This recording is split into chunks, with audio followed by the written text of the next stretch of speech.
For Myrna Shiboleth, it's the end of an era.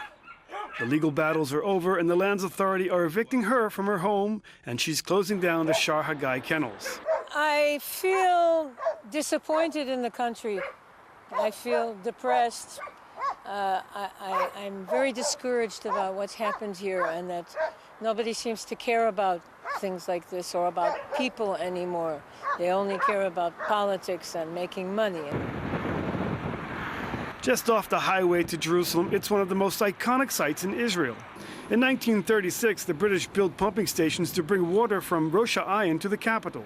This one, abandoned today, with its 3 massive pumps amazingly still on the site, is the main one and still bears graffiti from the 1948 War of Independence, when vicious battles for the control of the road took place. Just above the station were half a dozen houses, living quarters for the workers, and they were abandoned after the war. Myrna made Aliyah to Israel from Chicago, and in 1970 she and her husband came upon the ruins and knew they found the site for their kennels. We didn't have any money. We did it all ourselves pretty much. We repaired it and we built it up. We were here 17 years without electricity and without a telephone. And in the beginning, when you came here, it was to live here or to have a kennel here?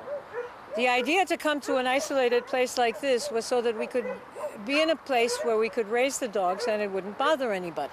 Over the years, they leased it from the Water Authority, and the kennel flourished. Myrna began breeding Canaan dogs and promote what would become Israel's national dog. These were from overseas. This was from Greece. This was from Austria. You know, all kinds of places that we traveled and we won, and we introduced the dogs to people who had never heard of them before and didn't know what they were. For over 4 decades, the Shaar Hagai Kennels worked hard to maintain the breed. In 2005, one of her dogs, Lahitra Oat, was named world champion, bringing pride to the country and an appearance on Israel television. The Canaan is very important because it's one of the only original dogs left in the world that is just as nature has made it, or God, if you want to think of it that way. They haven't been changed. They stay the same. Their characteristics are the characteristics that allowed them to survive. It's very important for us to preserve these dogs so that we know what the dog was before he became the dog that sleeps on the sofa. But the Lands Authority says it's a national park now, and they must leave even though they've been there for nearly 47 years. She doesn't hide her bitterness toward the Lands Authority and the government institutions for moving her out. She's taking her dogs to Italy, and she'll start anew. The Lands Authority was never willing to talk to us. They said there's nothing to talk about.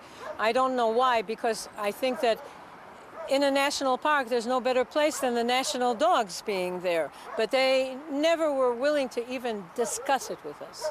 With the Shaar Hagai Kennels shut, it raises the question of the survival of the Canaan breed. I've been the one who's been making the major attempts for bringing in new dogs from the desert and keeping the gene pool as broad as possible and publicizing the dogs abroad and so on. And that won't happen anymore. Myrna is leaving, and the dogs too. Only the highway sign remains. Ari O'Sullivan for IBA News.